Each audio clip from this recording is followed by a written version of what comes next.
சற்று ஓய்விடுங்கள். அவள் வந்து விட்டாள், அவள் வந்து விட்டாள். ஹே என்றால் அது அழகு என்றால் அந்த ஐகளின் ஐயவள் தானா? ஹே என்றால் அது கடவுள் என்றால் அந்த கடவுளின் புகழவள் தானா? ஐயோ என திகைக்கும் என வியக்கும் ஐகளுக்கெல்லாம் விடுமுறையை அவள் தந்து விட்டாள், அவள் வந்து. பூக்களே சற்று ஓய்விடுங்கள்.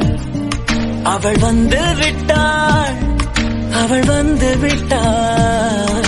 ஹே என்றால் அது அழகு என்றால் அந்த